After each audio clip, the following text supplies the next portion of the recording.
पण त्याच्यातनं 90% तर असेच जातात, मी गेलो म्हणजे तू जायचं. चला काय आनंद मिळतो ते पाहूया आपण. याला महत्व नाही.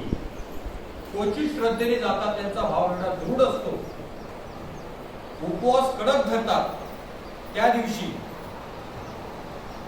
आणि त्या देवाचं नामस्मरण करून त्या देवाला प्रसन्न करतात, म्हणजे विठ्ठलाला, आणि ते पुण्य स्वतःजवळ घेतात. कधी स्वतःचे पाय दाबून घेत नाही. बघा काय वारकरी आहेत असे, खूप महान आहेत, खूप मोठे संत आहेत.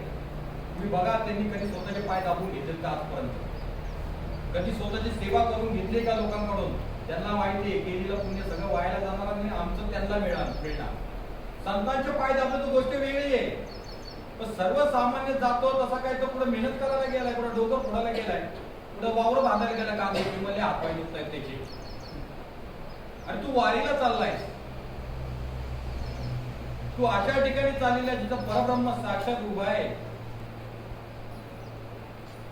अनेक युगाने युग उभा आहे तो, त्याच्या दर्शनाला चाललाय. तू पुण्य कमवायला चाललाय का पुण्य गमवायला चाललाय? याचा विचार प्रत्येकाने करायला हवा. आता करत नाही. म्हातारे पोतारे सगळे उठून सुटतात वारीला. होत नाही तर घरात बसून तुम्ही नाम घेऊ शकता. नाही घेऊ शकत का नाम? पण नाही, आम्हाला जायचंय, आणि तिकडे पाय दाबून घ्यायचे दोघांकडून. यंग पिढी पाय दाबून घेते, कसं पुण्य तुमचं लाभेल?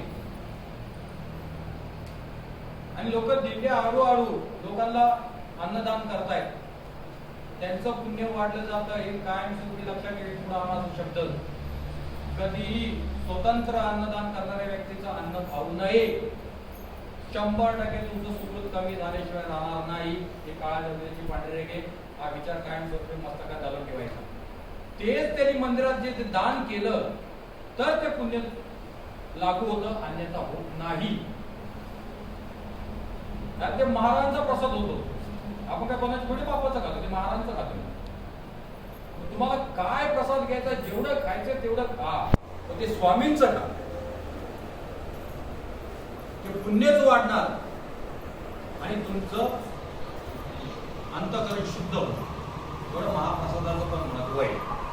मग महाप्रसाद पण कुठे वाटावा, त्याला पण जागा ठरलेली आहे. कोणाच्याही घरी महाप्रसाद होत नसतो. लोक आता पूजा घातली, त्या पूजेत पण अन्न खाऊ नये असं शास्त्राने वर्जित केलेलं आहे. लोक आता चला चला दशपथाने खराखर वरपून येतात, पण ते पुण्य क्षीण झाल्याशिवाय राहणार नाही तुमचं. म्हणून जे मठ मंदिर अनेक देवस्थान असतील त्या ठिकाणी प्रसाद घ्यावा, ते तुम्हाला लागू होतं, अन्यथा कुठलाही प्रसाद लागू होत नाही.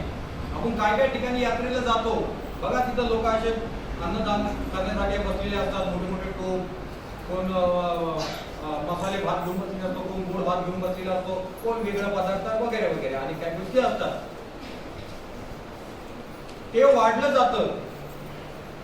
तो त्याची जी कर्म आहे ती क्षीण होण्यासाठी, त्याची पाप क्षीण होण्यासाठी, त्याने अनेक जन्मजन्मीची पाप, या जन्मातली कर्म ती कमी होण्यासाठी, त्याचा पुण्याचा लाभ होण्यासाठी, त्याची प्रगती होण्यासाठी आणि त्या भगवंताचा आशीर्वाद मिळण्यासाठी तो ते अन्नदान करतो.